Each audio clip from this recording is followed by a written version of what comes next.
What if I told you that a man over a century ago closed his eyes, entered a trance, and saw the world in the year 2100? Not a dream, not a fantasy, but a prophecy so bold and so terrifying that it was hidden for decades.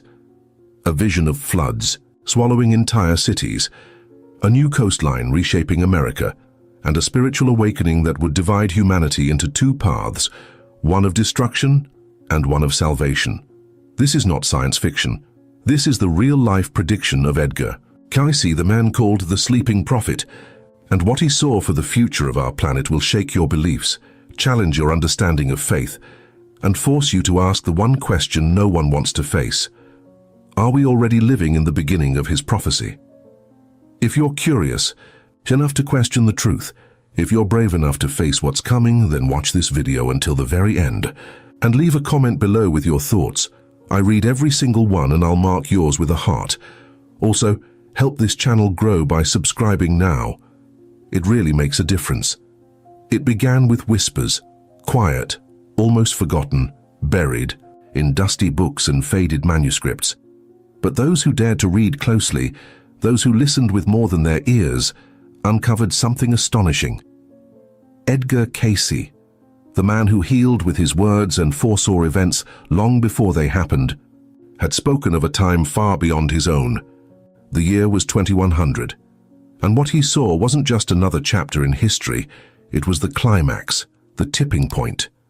The moment humanity would be forced to face its reckoning. Cayce never used grand language or drama. His words were plain, simple, but they carried a weight that no one could deny. While lying in his self-induced trance, Cayce described visions of the earth cracking open, oceans rising, America splitting. He named cities that didn't yet exist. He foresaw shifts in power that sounded absurd at the time. He spoke of a time when machines would think, people would live beyond 100 years, and diseases would vanish only to be replaced by spiritual sickness. But it was what he said about the earth, our home, that chilled listeners to the bone. According to Cayce, by 2100, the geography of the world would be unrecognizable. The east coast of the United States submerged, parts of California gone. A new landmass would rise in the Pacific, Russia would become the hope of the world, and the magnetic poles, what scientists today still debate and monitor, would shift, throwing global climates into chaos. Cayce didn't predict this like a scientist, but rather like a messenger, as if the information wasn't his own, but passed through him, a warning from something higher. What's even more disturbing is how much of what Cayce predicted has already begun. Increased seismic activity along the New Madrid Fault, strange weather patterns intensifying every year, and the melting of the polar caps. The headlines today read like footnotes in Cayce's transcripts, and yet few people know, fewer still believe, because believing would mean we're not in control. That what's coming isn't just change, it's judgment. Cayce's prophecy wasn't just physical, it was spiritual. He spoke of a separation, what he called a spiritual sorting, as if the disasters weren't punishments, but catalysts.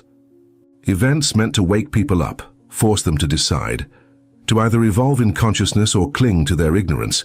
He warned of false prophets, of technology replacing wisdom, of a society obsessed with the material while neglecting the soul. Sound familiar?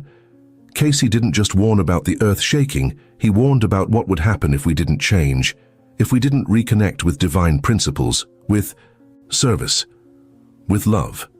He spoke in clear terms about what he called the shift, not just a shift in land or weather, but a shift in human awareness. He described a future where people would develop heightened senses, not just of perception, but of empathy.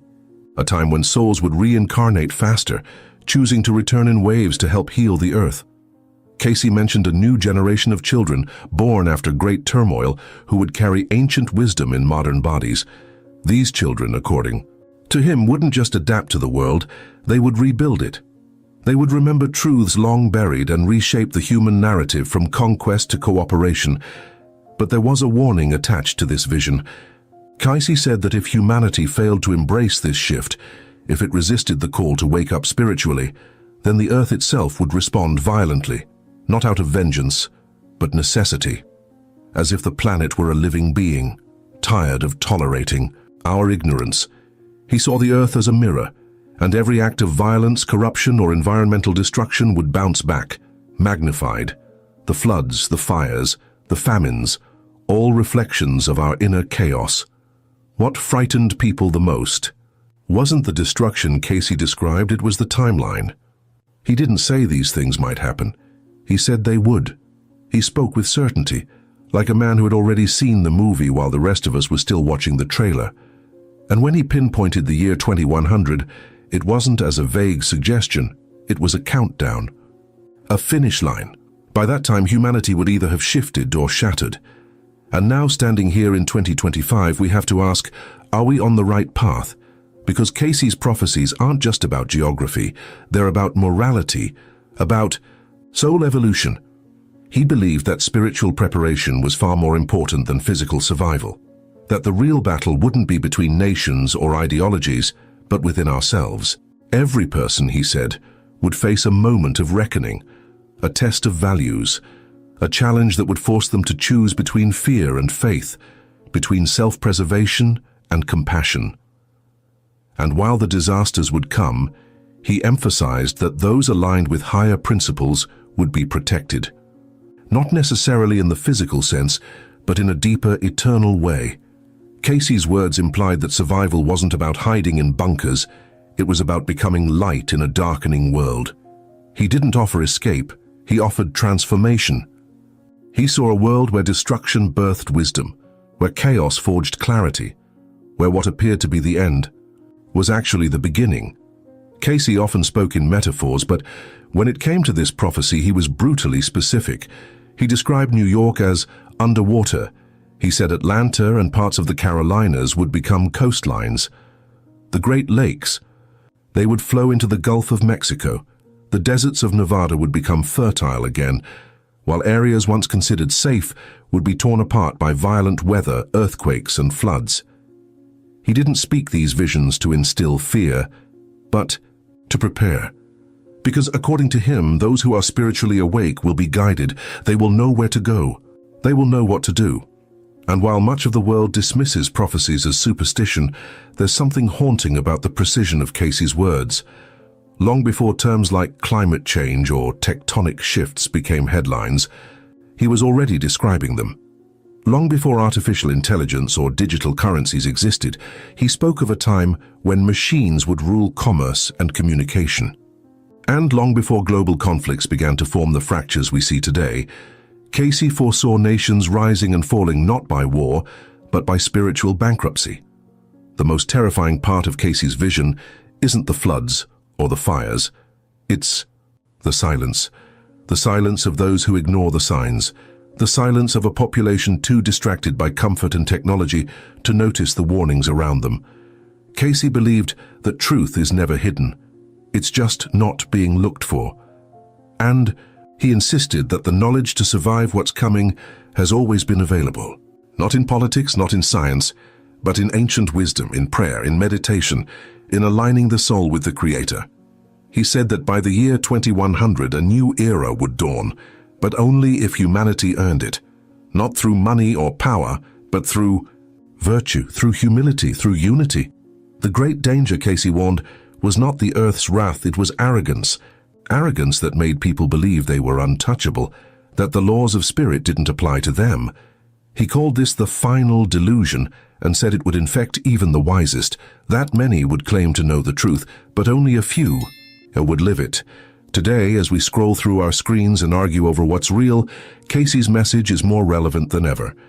The year 2100 might sound far, but the decisions being made right now are paving the road to it, and that road can lead to a rebirth or ruin. Cayce didn't offer timelines so we could count the days. He gave them so we could measure our progress, our growth, our willingness to remember who we are. Cayce also warned of false awakenings. He said there would be a time when spirituality would become a product, when people would sell hope without embodying it, when truth would be filtered through, algorithms and faith would be confused with fantasy. He wasn't against technology, but he warned that when machines replaced meditation, When screens replaced stillness, the soul would start to atrophy.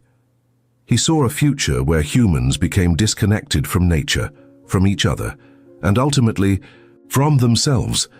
And that's when the earth as a living spirit would begin to respond. He emphasized that what we call natural disasters are often spiritual signals, that the earth responds not just to our physical actions, but to our collective energy, that hate, fear, greed, they don't just affect politics, they disturb the very balance of nature. And in this balance, everything is connected. Cayce taught that healing the earth starts with healing the heart. He didn't speak of salvation as something to be begged for. He said it's something we must become, a frequency we must choose to vibrate in, because only then would we be able to survive the transformation, not by hiding, but by harmonizing. Our 2100 approaches, we're beginning to see glimpses of the world Cayce described. Rising oceans, record heat, sudden earthquakes. People feel it, even if they can't explain it. There's a tension in the air, a global anxiety, a subconscious, knowing that something big is coming. And still the question remains, are we listening or are we too late? Cayce believed it's never too late, that even in the final hour, one soul aligned with the divine could shift the vibration of 1,000 others. That prayer has power. That love heals faster than any medicine. And that unity, true spiritual unity, can delay or even transform the most catastrophic of fates. He wasn't preaching fear. He was revealing a map, a path, a choice. And that choice is now in your hands. So what will the world look like in 2100? Will we see Cayce's vision of enlightenment? A new society born not of survival, but of spiritual evolution? Or will we see his warning fulfilled? Oceans swallowing cities, lands shifting, and a broken humanity still chasing illusions while the real treasure was within all along. The answer doesn't lie in the future. It lies in what you decide to do with this message right now. Edgar Cayce never claimed to be special. He often said the gift he had was available to anyone willing to quiet the mind and listen to the soul. He believed we are all channels, all vessels of something greater. And he insisted that prophecy wasn't meant to control the future, it was meant to awaken choice. That's why he never sold fear. He shared responsibility, because the truth is the year 2100 isn't a deadline. It's a mirror, a reflection of what we've allowed and what we've ignored. It's not just about what will happen, it's about what we've become by then. His vision of 2100 wasn't entirely grim. He also described hope. He saw the rise of spiritual communities where people would live in harmony with nature, cities powered by clean energy, led not by politicians but by conscious individuals who put service above self, education systems built around ethics and intuition, technology used to uplift the soul, not numb it. And most importantly, he saw that after the pain, after the collapse, there would be rebirth. A new golden age. But it wouldn't come easy, it wouldn't come cheap, it would be bought with humility, forged through loss, and claimed by those who were willing to evolve, not just survive. Now, more than ever, the world is split between those who seek truth and those who seek comfort, between those who numb themselves and those who awaken. Cayce saw this long before it happened. He didn't ask us to panic. He asked us to prepare, not with bunkers and supplies, but with soul, readiness, with forgiveness, with courage, with love. Because in the end, what survives isn't the strongest or the richest. It's the most aligned, the most grounded in truth. And you, watching this now, you are part of this prophecy. You are not here by accident. If this message reached you, it's because your soul is searching. And maybe, just maybe, it's remembering. Remembering what Cayce said, that each of us carries a spark of the divine, that the light we seek is already within. And that the future isn't something we enter. It's something we create, choice by choice, thought by thought, breath by breath. If you feel this message spoke to you, then don't let it end here. Share it. Comment below and tell us what part shook you the most. I'll be reading and marking the most powerful ones with a heart. And if you want to help this message reach more people, subscribe to this channel right now and be part of a community that chooses to wake up. Not tomorrow. Not in 2100, but now.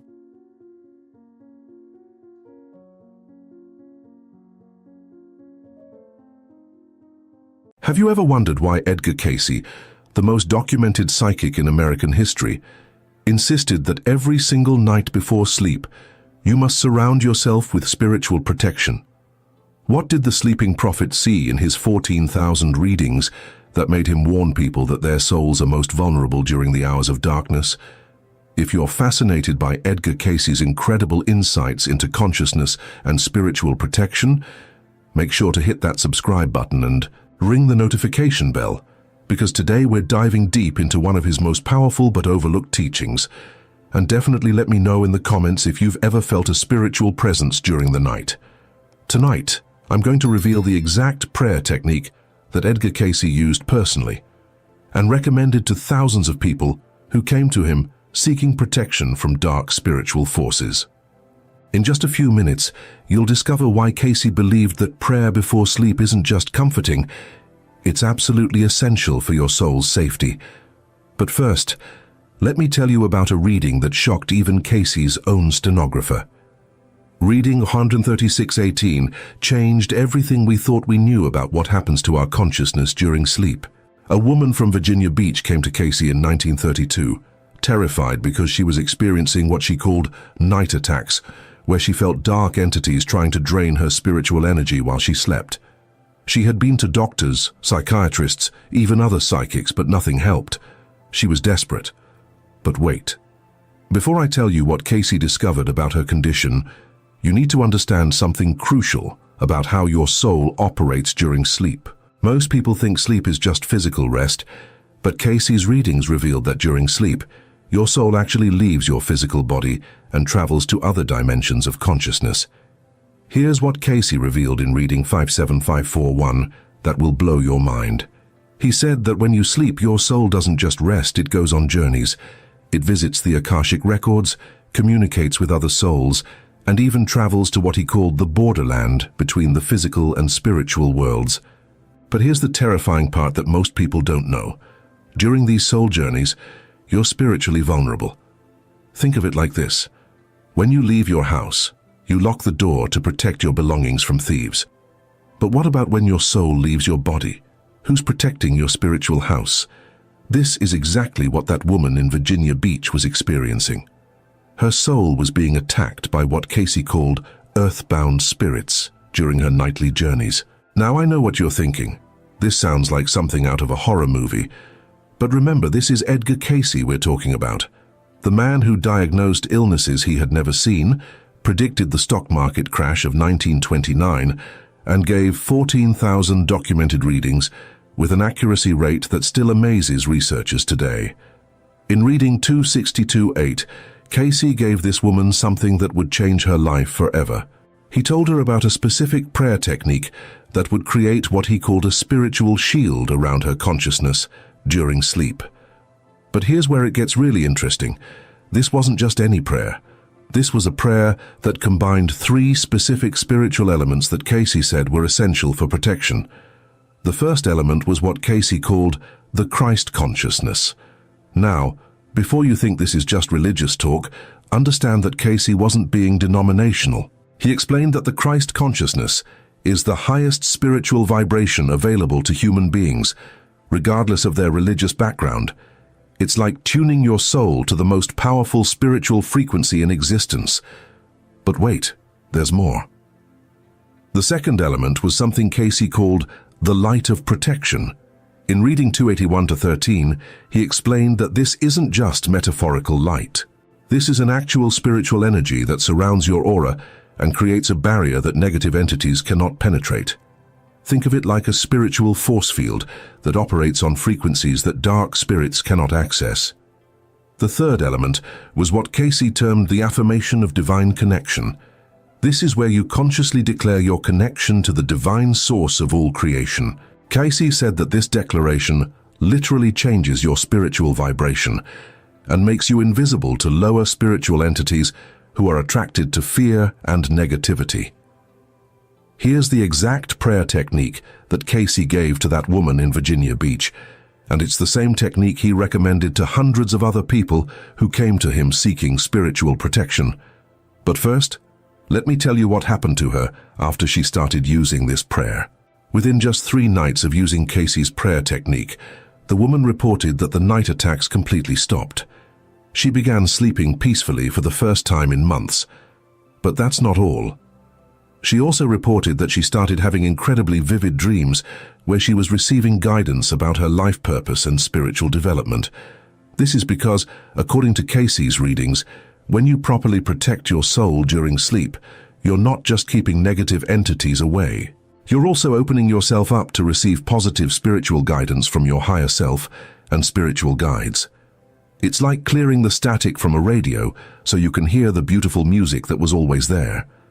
Now, here's the prayer technique that Edgar Cayce used personally and taught to thousands of others. But before I share it, I want you to understand something important. This isn't just reciting words. Cayce emphasized that the power of this prayer comes from the sincere intention and genuine faith behind it. The prayer begins with acknowledging the divine presence.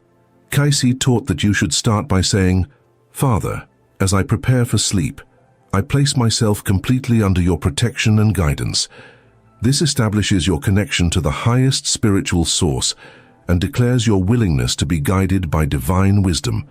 Then comes what Cayce called the Christ light invocation. You say, "I surround myself with the pure white light of the Christ consciousness. This light fills my entire being and creates a protective barrier that no negative force can penetrate." Cayce explained that visualizing this white light is crucial. You must see it in your mind's eye, surrounding your entire body like a cocoon of spiritual protection. Next is the soul journey blessing. This is where you say, "As my soul travels during sleep, I ask that it be guided only to places of learning and love. I invite my spiritual guides and guardian angels to accompany me on this journey." Cayce taught that this part of the prayer ensures that your soul's nighttime journeys are positive and educational, rather than random or dangerous. The prayer concludes with what Cayce called the return affirmation. You say, "I trust that my soul will return to my body refreshed and renewed, bringing with it wisdom and understanding that will serve my highest good." This part ensures that you'll wake up feeling spiritually energized rather than drained. But here's something that will amaze you. Cayce didn't just teach this prayer and leave it at that. He actually gave specific instructions about how to enhance its power. In reading 262-15, he explained that the prayer should be said while lying in bed, with your hands placed over your heart. This, he said, creates a physical connection between your conscious mind and your spiritual heart center. He also recommended that you should take 3 deep breaths before beginning the prayer, and with each breath imagine that you're inhaling pure spiritual light and exhaling any fear or negativity. This breathing technique, Cayce explained, helps to raise your spiritual vibration and makes the prayer more effective. Now, let me tell you about another incredible case that demonstrates the power of this prayer technique. In 1934, a businessman from New York came to Cayce because he was experiencing what he called spiritual attacks during his sleep. He would wake up feeling completely drained, as if something had been feeding off his energy during the night. Reading 1947-3 revealed something shocking. Cayce told this man that he was actually being targeted by the earthbound spirit of a former business partner who had died holding a grudge against him. This spirit was using the man's sleep state to continue their earthly conflict on a spiritual level. Can you imagine discovering that someone you knew in life was still bothering you from beyond the grave? Cayce gave this man the same prayer technique, but with an additional element. He told him to also say, "I forgive all who have wronged me in this life or any previous life, and I release them to their highest good." This forgiveness component, Cayce explained, breaks the spiritual connection that allows earthbound spirits to attach to us.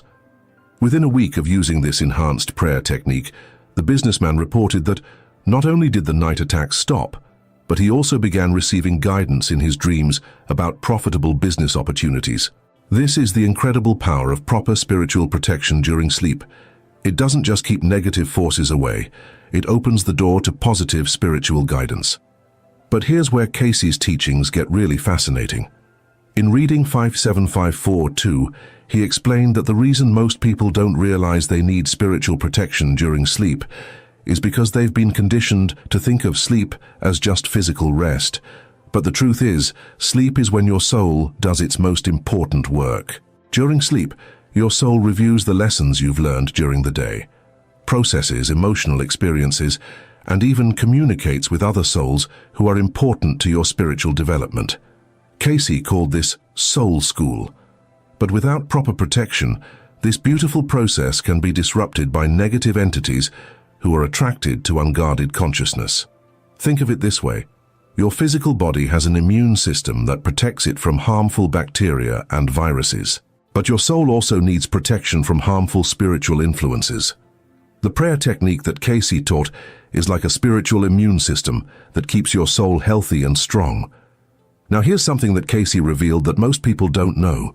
In reading 281-4, he explained that people who regularly use spiritual protection during sleep actually develop stronger psychic abilities over time. This is because their souls are able to travel more freely and safely during sleep, which expands their spiritual consciousness.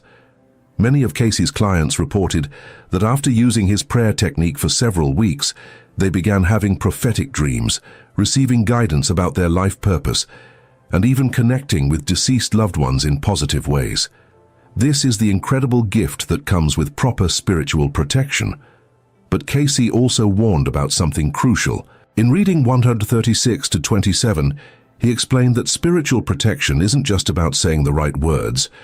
It's about maintaining the right spiritual attitude throughout your daily life. If you're holding on to anger, resentment, or fear, you're actually lowering your spiritual vibration and making yourself more vulnerable to negative spiritual influences. This is why Cayce always emphasized that spiritual protection should be combined with daily spiritual development. He recommended meditation, prayer, and acts of service to others as ways to maintain a high spiritual vibration that naturally repels negative entities. Let me share with you one more incredible case that demonstrates the power of combining spiritual protection with daily spiritual practice. In 1938, a teacher from California came to Cayce because she was experiencing terrible nightmares that were affecting her ability to work with children.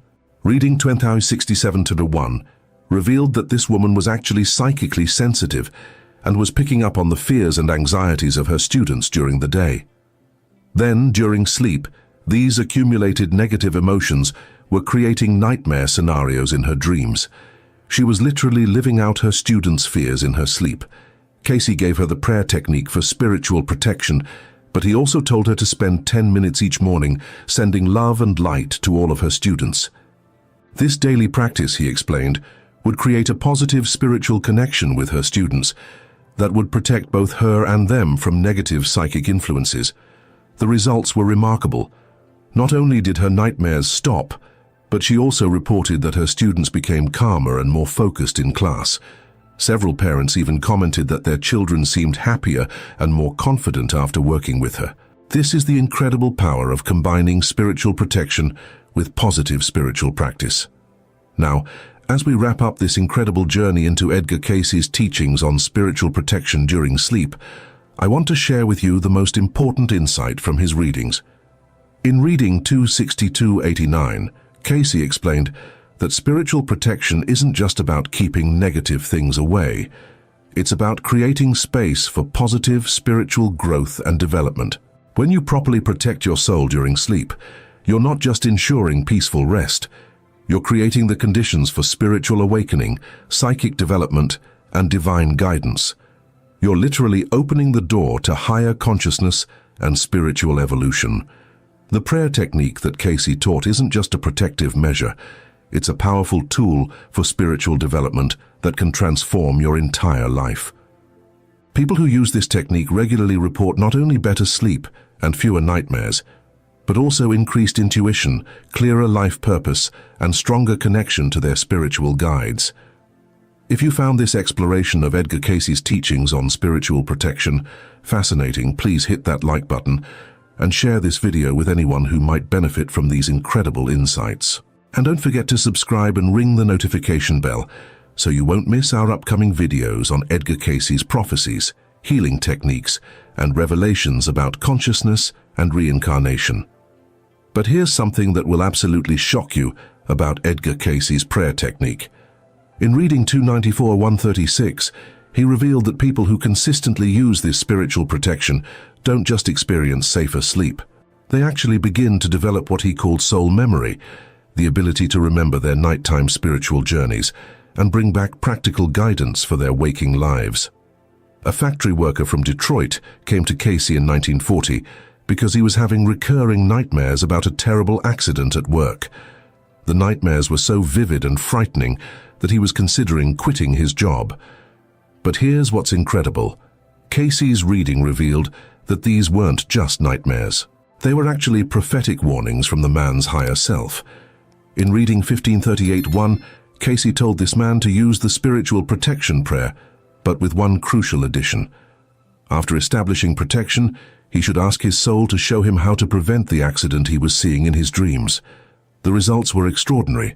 Within 2 weeks of using this enhanced technique, the man had a dream showing him exactly which machine would malfunction and when. He reported the vision to his supervisor, who initially thought he was crazy. But when they inspected the machine, they found a hairline crack in a critical component that would have caused a catastrophic failure within days. The man's spiritual protection prayer had literally saved lives. This is the incredible power of Cayce's technique when used with complete faith and proper intention. Now, here's where Cayce's teachings become even more fascinating. In reading 262-52, he explained that the reason some people experience what they call sleep paralysis or night terrors is actually because their souls are trying to return to their bodies too quickly after a spiritual journey. It's like spiritual whiplash. But the protection prayer creates what Cayce called a gentle return pathway that allows the soul to re-enter the body smoothly. A nurse from Chicago wrote to Cayce in 1941, describing terrifying episodes where she would wake up unable to move, feeling like something was pressing down on her chest. Modern medicine calls this sleep paralysis, but Cayce saw something much deeper. Reading 21-24-3 revealed that this woman was actually a natural spiritual healer, and her soul was being called to help earthbound spirits cross over during her sleep. The problem was, she had no spiritual protection, so these lost souls were overwhelming her energy system and causing the paralysis episodes. Cayce gave her the protection prayer with specific instructions to also say, "I am willing to serve, but only under divine protection and guidance." This addition allowed her to help spirits while maintaining her own spiritual safety. The transformation was remarkable.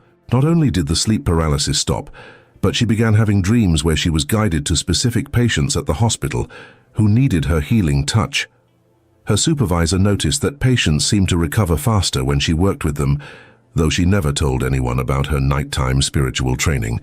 But wait, there's something even more incredible that Cayce revealed about spiritual protection during sleep. In reading 57548, he explained that when you properly protect your soul during sleep, you're not just protecting yourself, you're actually contributing to the spiritual protection of your entire family and even your community. Think about this. If your soul is traveling safely and receiving divine guidance during sleep, you wake up as a more positive, loving, and spiritually aware person. This higher vibration then affects everyone around you. Your family feels more peaceful, your co-workers are calmer, and you naturally attract more positive experiences into your life. This is what Cayce called the ripple effect of spiritual protection. One person using proper spiritual protection can literally raise the spiritual vibration of an entire household or workplace. It's like being a spiritual lighthouse that guides others to safety without them even knowing it. Here's one final case that will blow your mind about the power of Cayce's night prayer technique. In 1943, a mother from Virginia Beach came to Cayce because her young son was having terrible nightmares and talking about shadow people who visited him at night. The child was only 6 years old, but he could describe these entities in detail that terrified his parents. Reading 2067-11 revealed something extraordinary. This child was actually a highly spiritually sensitive soul who had incarnated to help earthbound spirits find peace. But without proper protection, he was being overwhelmed by the intensity of these spiritual encounters. Cayce taught the mother a modified version of the protection prayer that she could say over her sleeping child. The prayer included an additional element. I surround my child with the love and protection of all the angels and archangels. I ask that only the highest spiritual beings be allowed to communicate with his soul during sleep. Within just 1 week, the nightmares stopped completely. But here's the amazing part. The child began having beautiful dreams about helping lost souls find their way to the light. Years later, this same child grew up to become a respected spiritual counselor who helped thousands of people deal with grief and loss. His mother always credited Cayce's protection prayer with not only saving her son from spiritual trauma, but also allowing his natural gifts to develop in a safe and positive way. This is the incredible legacy of Edgar Cayce's spiritual protection technique. It's not just about keeping negative entities away. It's about creating the safe spiritual environment that allows our souls to grow, learn, and serve in the highest possible way. When we protect our souls during sleep, we're not being fearful or defensive. We're being wise spiritual beings who understand that consciousness is precious and deserves to be guarded. Remember, your soul is precious and deserves protection. Tonight, before you sleep, try Edgar Cayce's powerful prayer technique and see how it transforms not just your sleep, but your entire spiritual journey. Sweet dreams, and may your soul travel safely through the realms of consciousness. A desperate mother from Norfolk, Virginia, called Edgar Cayce in 1943 after losing her baby at 7 months. What happened next during reading Ju 28541 will blow your mind. The spirit of her unborn child communicated directly through Cayce, revealing shocking truths about what really happens when a baby's soul doesn't make it to birth. I'm about to share the exact words that transformed this grieving mother's life forever, and 3 documented cases that even skeptics couldn't explain.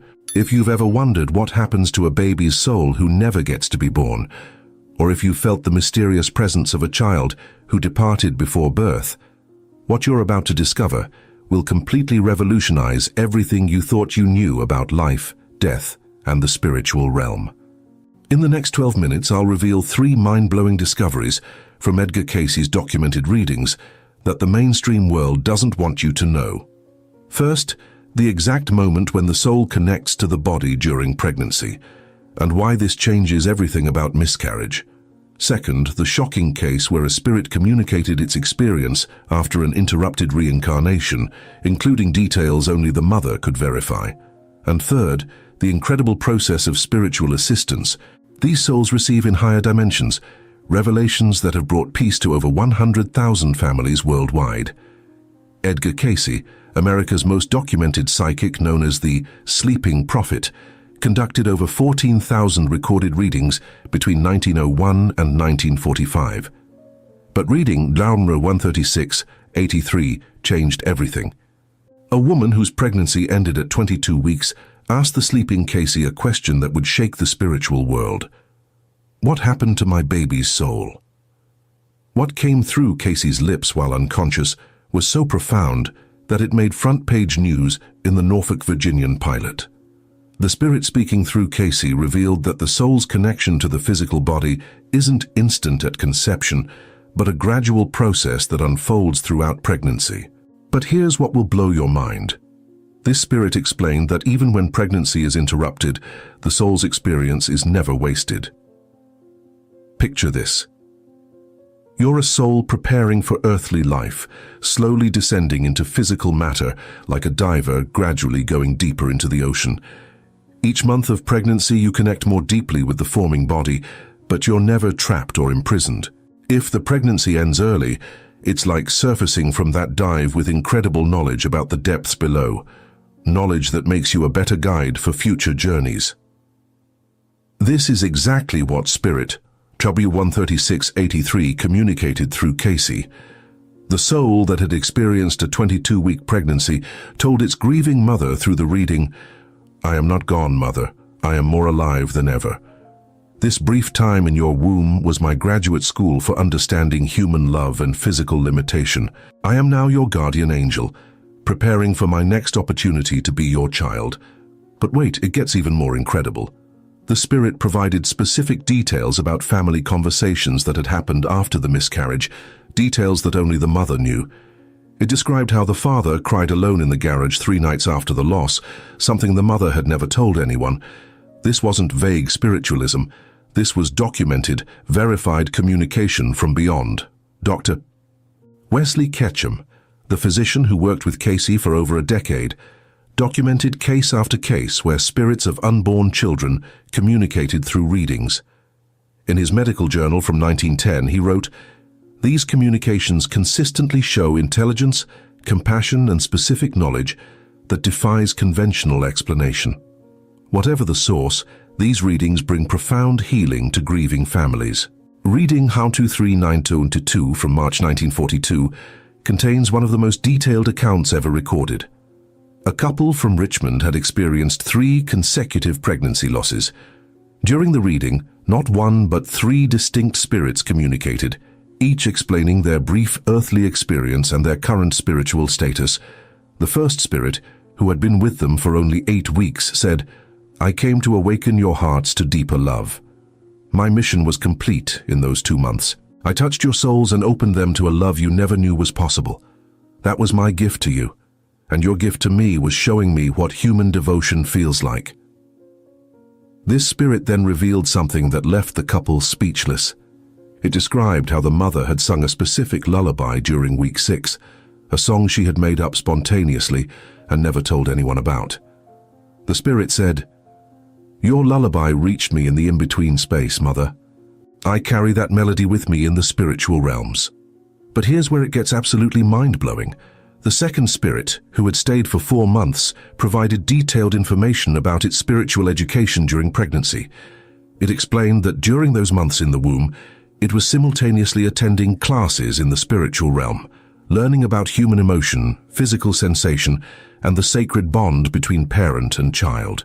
The spirit said, "Every day you loved me. Every moment you dreamed of my future. Every time you placed your hands on your belly, I was learning love in its purest form. That education is now helping me guide other souls who are preparing for earthly incarnation. Your love multiplied into service for countless others." The third spirit, who had remained until 7 months, revealed the most shocking truth of all. It communicated that all 3 spirits had planned this experience together before incarnating, along with the parents' souls. They were a spiritual family group working together to accelerate their collective evolution. "We chose this path of brief encounters to teach you that love transcends physical form," the spirit explained. "Every tear you shed for us became a prayer that strengthened the bridge between earth and heaven. You didn't just lose 3 children. You gained 3 guardian angels who will protect and guide your future family." This reading, documented in the ARE archives in Virginia Beach, included something that even hardened researchers couldn't explain. The spirits provided the exact date when the couple would conceive again, April 15, 1943, and described specific details about that future child, including a birthmark on the left shoulder. 11 months later, the couple wrote to Cayce confirming everything. They had conceived on April 15, 1943, exactly as predicted. Their son was born healthy with the described birthmark, and he grew up claiming he could see his 3 older siblings who visited him at night. Dr. Ian Stevenson from the University of Virginia later studied this case in detail. In his research notes from 1967, he wrote, "The specificity and accuracy of information in this case far exceeds what could be explained by chance, fraud, or psychological factors. This represents either genuine spirit communication or an unknown form of extrasensory perception. But wait until you hear what Reading Tower 5749-8 revealed about the spiritual assistance these souls receive." A young woman from Baltimore lost her baby at 28 weeks in 1944. Through Cayce's reading, her child's spirit described an entire spiritual realm dedicated to souls who experienced interrupted incarnations. The spirit painted an incredible picture. "I was immediately welcomed by beings of light who understood my journey. There are entire cities in the spiritual realm populated by souls like me, those who came close to Earth but returned early. We're not lost or confused. We're the advanced students, the spiritual Navy SEALs preparing for more challenging missions." This spirit explained that these premature return souls become specialists in comforting other families going through similar experiences. They work as a cosmic support team, sending signs, dreams, and feelings of peace to grieving parents worldwide. Every rainbow you see after a storm, every butterfly that lands on your hand during a moment of grief, every sudden feeling of peace when you're crying, we're behind these moments, the Spirit communicated. We've become the bridge builders between heaven and earth. The Spirit then revealed something that changes everything about how we understand pregnancy loss. It explained that souls who experience shortened pregnancies actually retain vivid memories of the love they felt while in the womb. This love becomes their spiritual fuel for helping others. The love you poured into me during those 28 weeks didn't disappear when my body died, the Spirit said. That love is now a lighthouse that guides other lost souls home. Every prayer you said over my growing body, every song you sang, every dream you had of our future, all of that love energy is now actively healing broken hearts across dimensions. Reading Number 281-16 from 1935 documented an even more extraordinary case. A mother in Charleston had lost twins at 24 weeks. During her reading, both spirits communicated simultaneously, finishing each other's sentences like they had done in the womb. "We were practicing teamwork even before birth," they said through Cayce. "Our mission was to show you that souls can work together across any barrier, even the barrier between life and death. We're still twins, Mother, just twins in a different dimension." These spirits revealed that twins who pass together often become spiritual partners who specialize in comforting other families with multiple losses. They described working together to send synchronized signs, like seeing two cardinals together or finding twin flowers blooming unexpectedly. But here's the part that will absolutely blow your mind. These twin spirits accurately predicted 3 major events in their mother's life: her remarriage date, the exact number of children she would have afterward, and even the career path of her future son. Everything came true exactly as foretold. Edgar Cayce's readings consistently revealed that the 7th month of pregnancy is crucial. Reading Karma 288-29 explains that before the 7th month, the soul maintains significant freedom to move between spiritual and physical realms. After 7 months, the connection becomes more fixed, which is why later losses require more spiritual assistance for the soul's transition back. This explains why many mothers report vivid dreams and spiritual experiences during early pregnancy.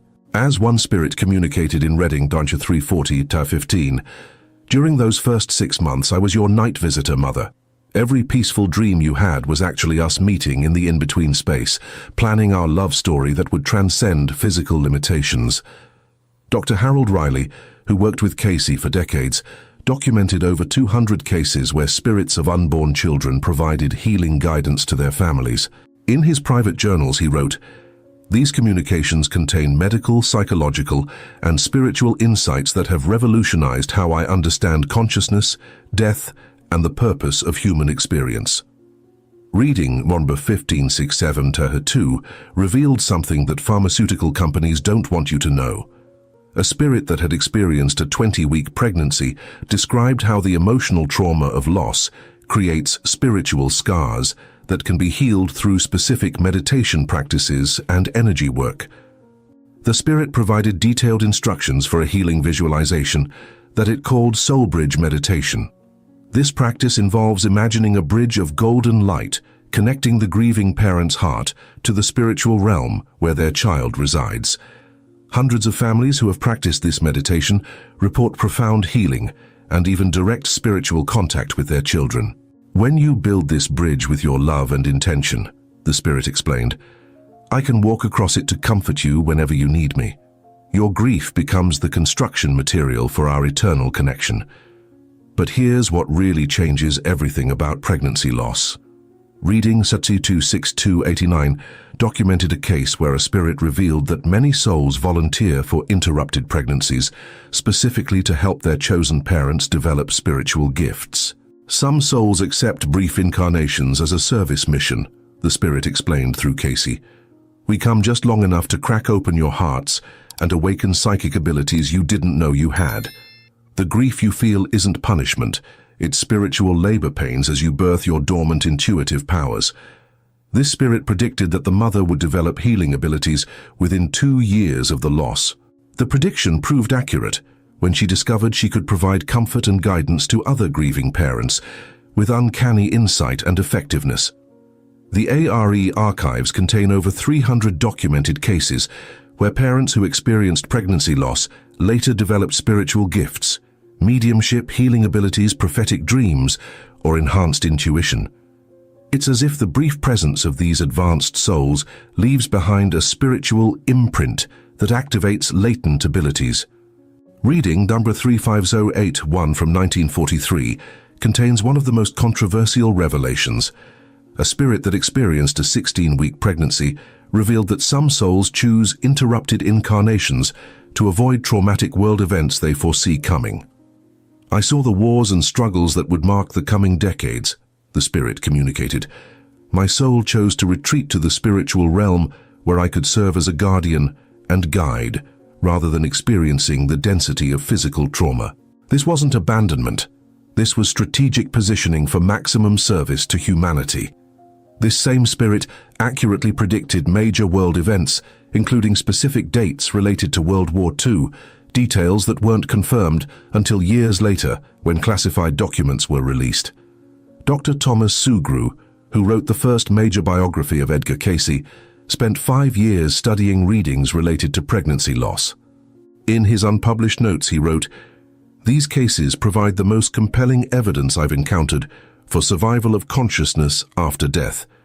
The specificity, consistency, and therapeutic value of these communications suggest we're dealing with genuine contact with discarnate souls." Reading Nudger 5749-14 revealed something that will transform how you think about time and spiritual development. A spirit explained that one day in the spiritual realm equals approximately 1 year of learning on Earth. This means a soul that spent even weeks in the womb experienced the equivalent of years of spiritual education. "My 12 weeks with you, Mother, gave me the equivalent of 12 years of education about human love," the spirit communicated. "I am now qualified to teach other souls about compassion, sacrifice, and the holy bond between parent and child. Your brief pregnancy was my PhD in unconditional love." This revelation reframes pregnancy loss completely. Instead of seeing it as a tragedy or failure, we can understand it as an intensive spiritual education program that benefits both the soul and the parents. Reading 37816 contains perhaps the most mind-blowing revelation of all. A spirit that experienced a 25-week pregnancy revealed that these abbreviated incarnations are actually spiritual missions accepted by advanced souls to serve humanity. "I am part of a spiritual task force," the spirit explained through Cayce. "We volunteer for brief Earth missions to plant seeds of love, awaken dormant compassion, and strengthen the bridge between dimensions. Every parent who loves us, even briefly, becomes a beacon of light that makes it easier for other souls to find their way to Earth." This spirit revealed that these bridge builder souls often coordinate their missions, with multiple spirits choosing the same time period to maximize their collective impact on raising Earth's spiritual vibration. The spirit provided a prophecy that's proving remarkably accurate. In the coming decades, as humanity faces its greatest spiritual challenges, there will be an increase in souls choosing brief incarnations. Each one will awaken more humans to their spiritual nature.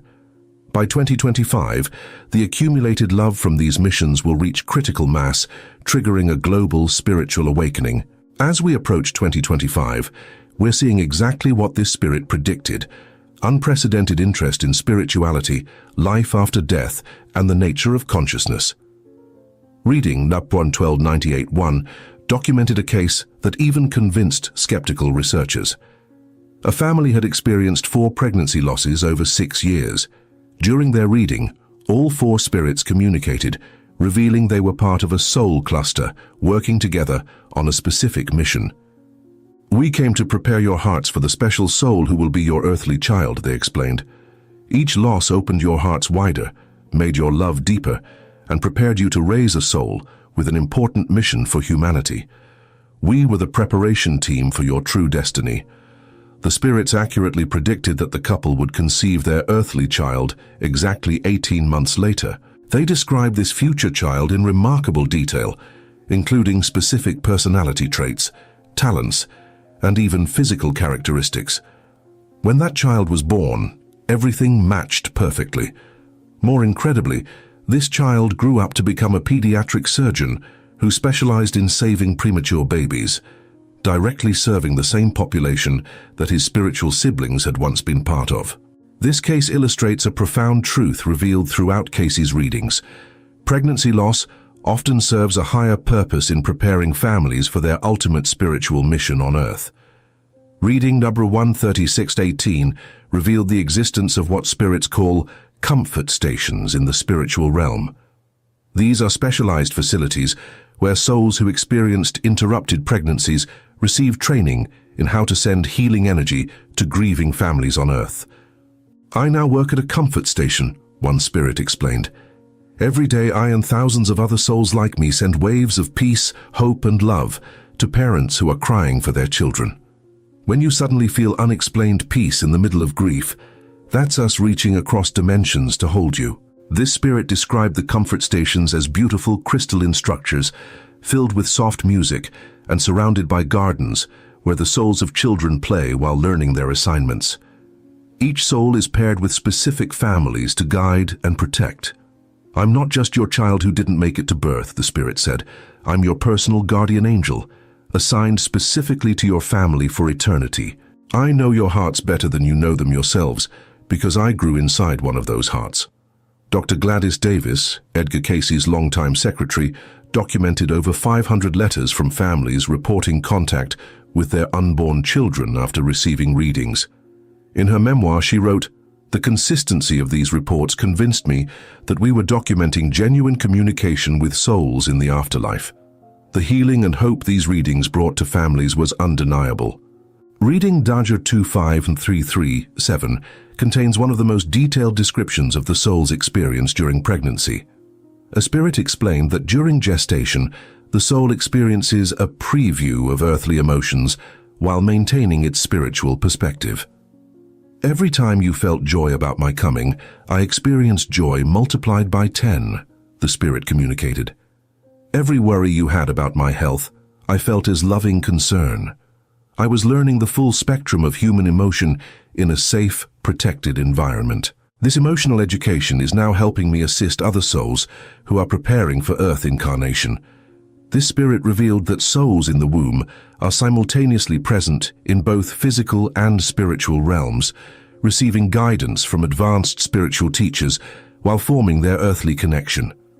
"I had the best of both worlds," the spirit explained.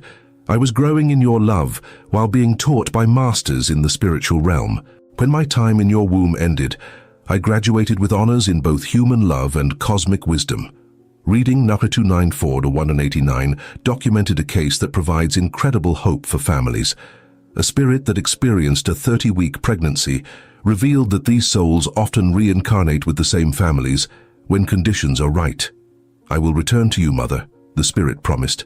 "When the time is perfect, when your hearts have healed and expanded, I will choose you again.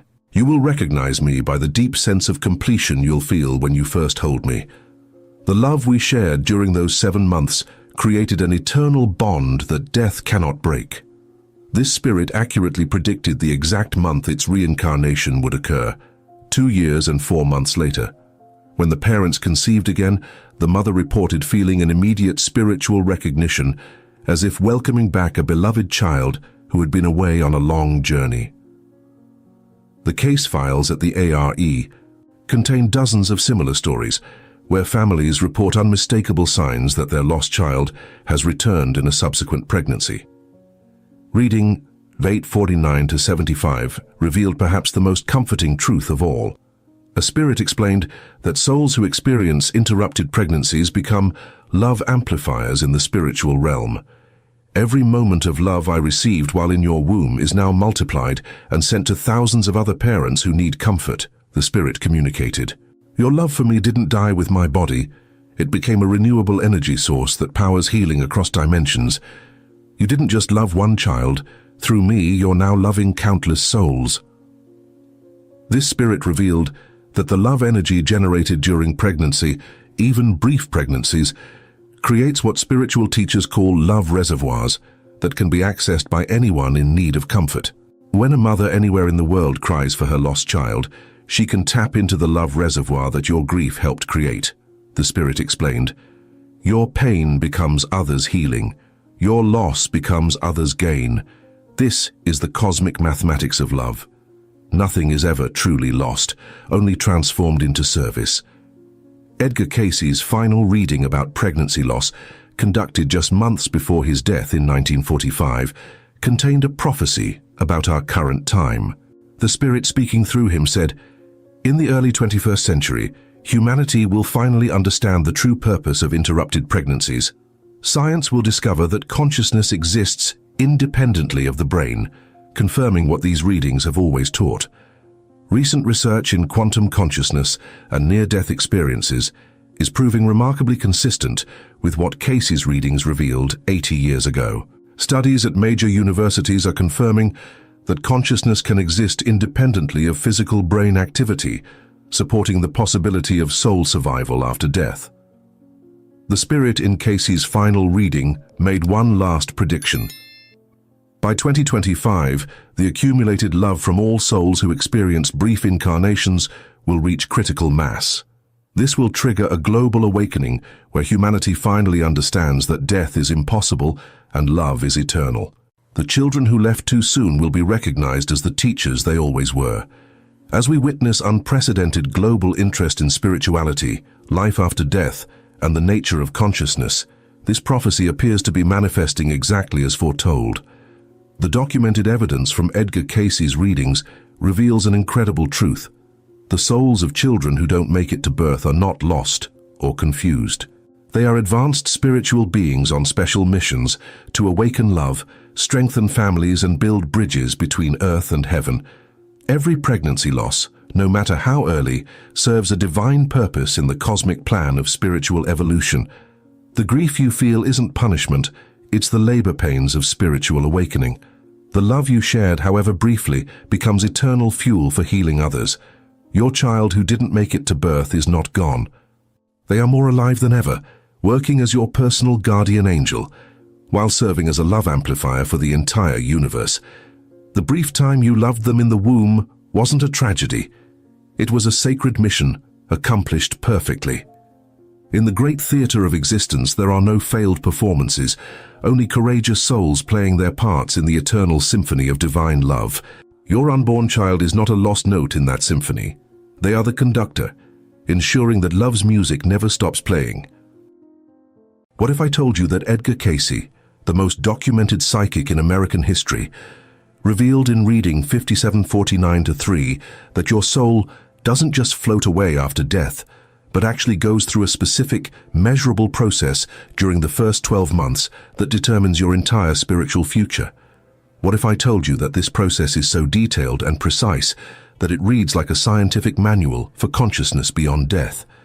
Before we dive into these shocking revelations from over 14,000 documented readings, hit that subscribe button and ring the notification bell, because what you're about to discover will completely transform how you view death, consciousness, and your own spiritual journey.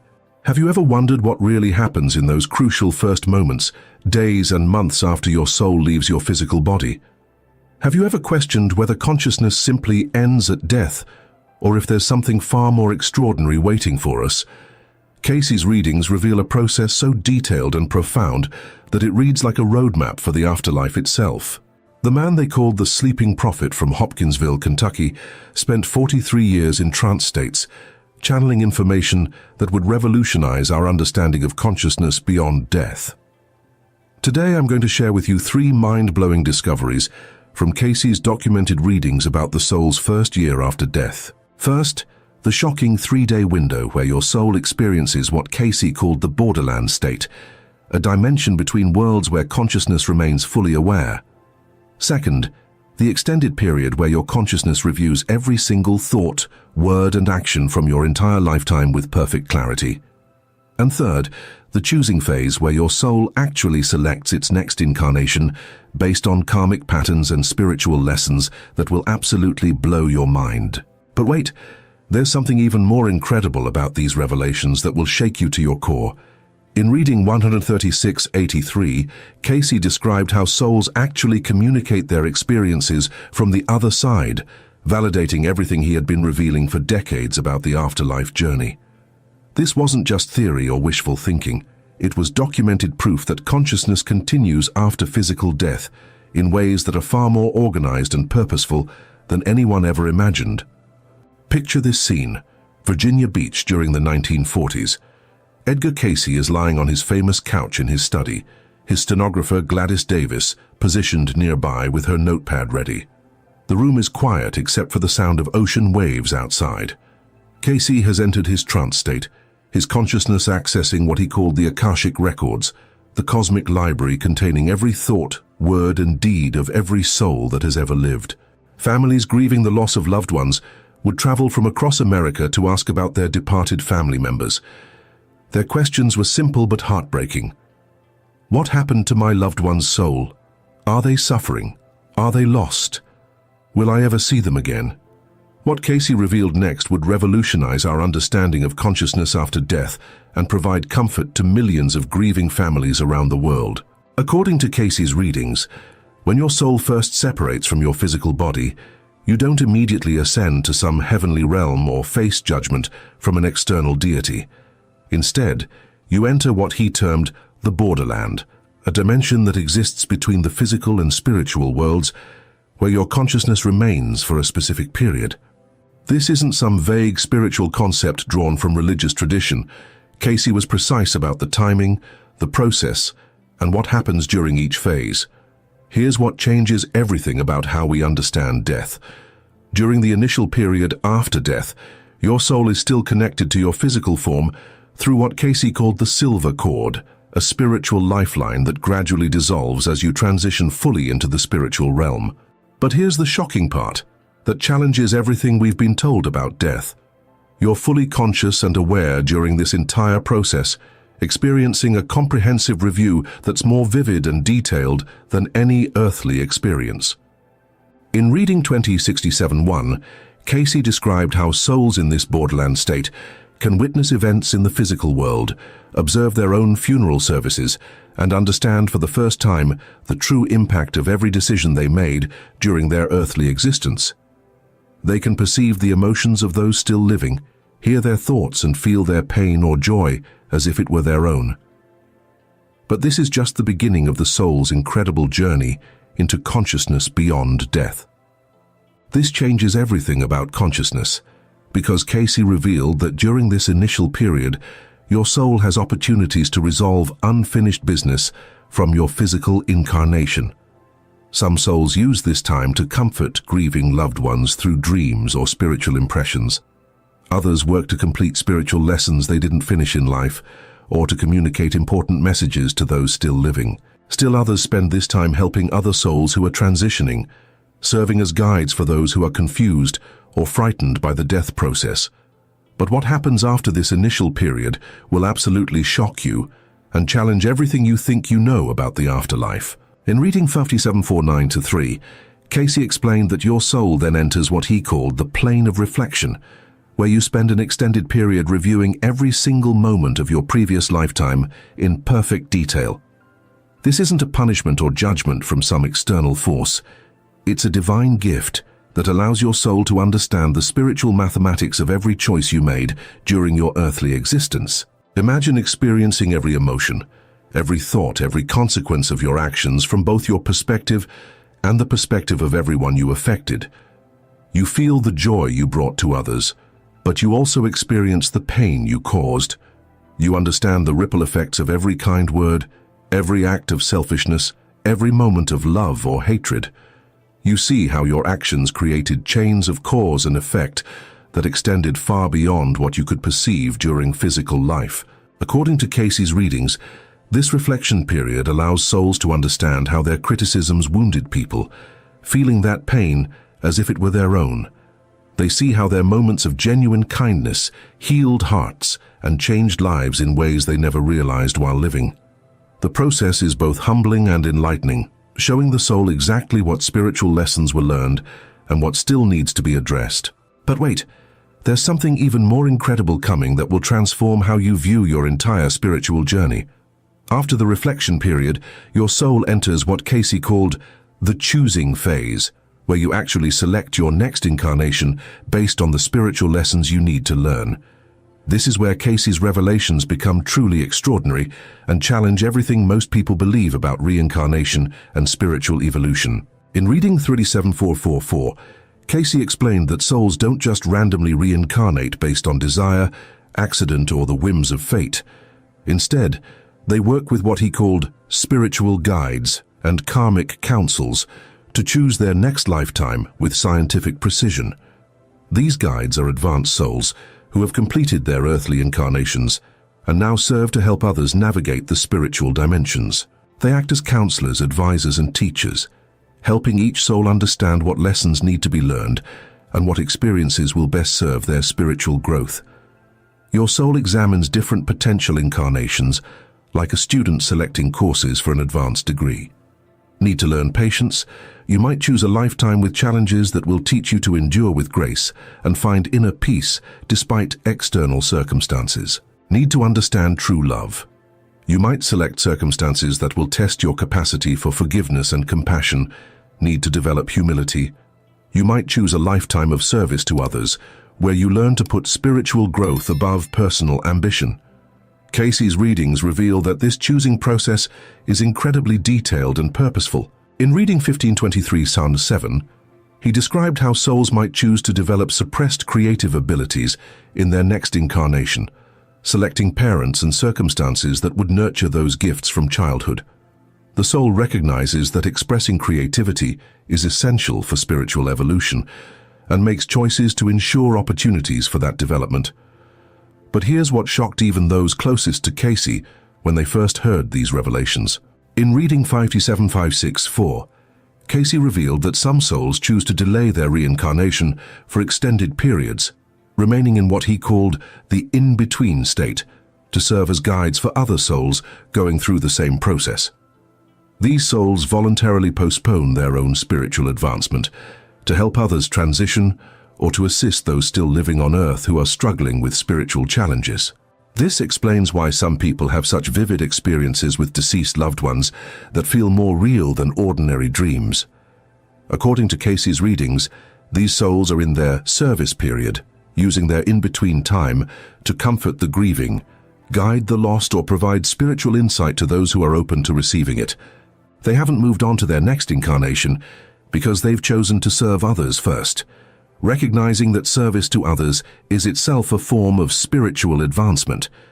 Reading 2124-3 describes how some souls spend decades in the service realm, helping other souls through their transition period before finally choosing their next incarnation. During this time, they appear to people in dreams, providing comfort and guidance during difficult moments. These service-oriented souls often work with those who are preparing for their own transition, helping them understand what awaits them. But there's something that will completely transform how you view your own spiritual journey and give you incredible power over your spiritual evolution. Cayce revealed in reading 26286 that you can actually prepare for this process while you're still alive, making your transition smoother and more purposeful. This conscious approach to spiritual development can dramatically accelerate your soul's evolution and make your afterlife journey more meaningful and efficient. Through meditation, prayer, and what Cayce called attunement, you can begin reviewing your life and making spiritual corrections now, rather than waiting until after death. This means you can work through karma, forgive others, and resolve spiritual lessons while you still have the opportunity to take action in the physical world. You can essentially do much of the work of the reflection period while you're still alive, allowing your soul to advance more quickly after death. Cayce gave specific instructions in reading 28113 about how to prepare for the afterlife journey. He recommended daily meditation, preferably at the same time each day, to establish a spiritual rhythm. He advised keeping a spiritual journal to track thoughts, actions, and spiritual insights. Most importantly, he recommended practicing what he called soul exercises, including consciously forgiving others, expressing gratitude for every experience, both positive and negative, and seeking to understand the deeper spiritual purpose behind challenges and relationships. Reading 262:19 provides detailed guidance on the meditation practices that can prepare souls for their transition. Cayce recommended starting with simple breathing exercises, gradually developing the ability to quiet the mind and tune into higher spiritual frequencies. He emphasized that regular meditation creates a familiarity with spiritual dimensions that makes the transition after death much easier and more conscious. The most shocking revelation came in reading 1158-5, where Cayce explained that souls who prepare during their lifetime can actually accelerate their spiritual evolution and move more quickly through the afterlife process. This means your current lifetime isn't just about surviving day to day or even achieving worldly success. It's about preparing for the most important journey your soul will ever take. Every act of kindness, every moment of forgiveness, every effort to understand your spiritual purpose is literally preparing you for conscious evolution beyond death. The meditation you practice today, the forgiveness you extend tomorrow, the love you express to others, all of this is training for your soul's next great adventure. When you understand this, every moment becomes sacred and every choice becomes spiritually significant. But here's what modern science is just beginning to understand about Cayce's revelations, and it will blow your mind. Recent research in consciousness studies and near-death experiences is validating many of the specific details Cayce described in his readings about the afterlife journey. This isn't just ancient wisdom or religious belief, it's spiritual science that's being confirmed by contemporary research using modern scientific methods. Dr. Raymond Moody's groundbreaking research on near-death experiences confirms many of Cayce's descriptions with remarkable accuracy. Patients who have been clinically dead and returned describe experiencing comprehensive life reviews, seeing the interconnectedness of all their actions and choices, and feeling the emotions of everyone they affected. They report the same detailed review process that Cayce described, and the same sense of choosing their spiritual path forward. Research by Dr. Ian Stevenson at the University of Virginia on reincarnation cases provides evidence for Cayce's teachings about soul choice and karmic patterns. Stevenson documented thousands of cases of children who remembered previous lifetimes, many describing selection processes that align with what Cayce revealed in his readings. These children often describe choosing their parents, their circumstances, and even their challenges based on spiritual lessons they needed to learn. What makes Cayce's revelations so credible is their consistency across thousands of readings given over 43 years. Whether he was describing the afterlife journey for grieving families, skeptical inquirers, or devoted spiritual seekers, the process remained remarkably consistent. The borderland state, the reflection period, the choosing phase, these elements appeared in reading after reading with scientific precision, suggesting that Cayce was accessing real information about the structure of consciousness beyond death. The Association for Research and Enlightenment in Virginia Beach has preserved every one of Cayce's readings in their original form, allowing researchers to study patterns and validate his descriptions of the afterlife journey. Reading after reading confirms the same basic process, providing a roadmap for consciousness beyond death that's both comforting and empowering. These archives represent one of the most comprehensive collections of psychic information ever assembled. But perhaps the most comforting aspect of Cayce's revelations is that death isn't an ending. It's a graduation ceremony for your soul. Your soul doesn't face judgment from an external force or arbitrary deity, but instead experiences the perfect justice of understanding every choice you've made and every lesson you've learned. There's no vengeful God waiting to punish you, no arbitrary separation between saved and damned, no eternal torture for temporary mistakes. In reading 3744-2, Cayce emphasized that every soul eventually returns to perfect unity with the divine, regardless of how many lifetimes the journey requires. The afterlife process isn't about punishment or reward based on religious beliefs, but about conscious evolution and spiritual growth. Every soul is on the same path home to the creative force, just at different stages of the journey. Your spiritual progress isn't measured by what church you attended or what religious beliefs you held, but by how much you grew in love, compassion, and understanding. Reading 1567-2 explains that understanding the afterlife journey should make us more compassionate toward others, more purposeful in our actions, and more conscious of our spiritual growth. This knowledge transforms how we view every relationship, every challenge, and every opportunity for growth.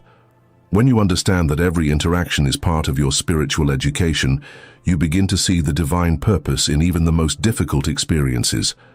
This means that every challenge you face in this lifetime, every difficult person you encounter, every obstacle you overcome, is preparing you for your soul's conscious evolution beyond physical death. The patience you develop dealing with difficult people becomes spiritual strength for your next incarnation. The compassion you learn through suffering becomes wisdom you can share with other souls. The forgiveness you practice releases karma and accelerates your spiritual growth. The readings consistently emphasize that preparation for the afterlife journey begins with understanding that physical life is spiritual education. Every experience, whether pleasant or challenging, is designed to teach specific lessons that contribute to your soul's evolution. When you approach life with this understanding, you begin to see meaning and purpose in everything that happens. Reading 57:9-14 reveals that souls who understand their spiritual purpose while still in physical form can work more consciously with their spiritual guides and helpers. This conscious cooperation accelerates spiritual growth and makes the transition after death much smoother and more purposeful. The soul that has learned to work with spiritual forces during life continues that collaboration after death with greater skill and awareness. As we reach the end of this incredible journey through Cayce's revelations about the first year after death, the most important takeaway is that your current lifetime is preparation for your soul's next great adventure. Every moment becomes sacred when you understand its role in your eternal journey toward divine consciousness. Every choice you make, every relationship you nurture, every challenge you overcome is contributing to your spiritual evolution. Your relationships become opportunities for spiritual growth rather than sources of drama or conflict. Your challenges become training for conscious evolution rather than random suffering to be endured. Your daily choices become steps on the path to enlightenment rather than meaningless activities to fill time. When you truly understand that this lifetime is preparation for your soul's eternal journey, everything takes on profound meaning and purpose. If these revelations from Edgar Cayce's documented readings have opened your mind to new possibilities about consciousness and the afterlife, make sure to like this video, share it with someone who needs to hear this life-changing message, and subscribe to our channel for more incredible insights from the most documented psychic in American history. Your soul's journey has only just begun, and understanding where it leads can transform how you live every single day of your current incarnation. What's your biggest takeaway from Cayce's revelations about the first year after death? Have you had any experiences that align with what Cayce described? Have you begun preparing for your own spiritual journey beyond death? Share your thoughts in the comments below, and let's continue this conversation about consciousness, spirituality, and the incredible journey that awaits us all.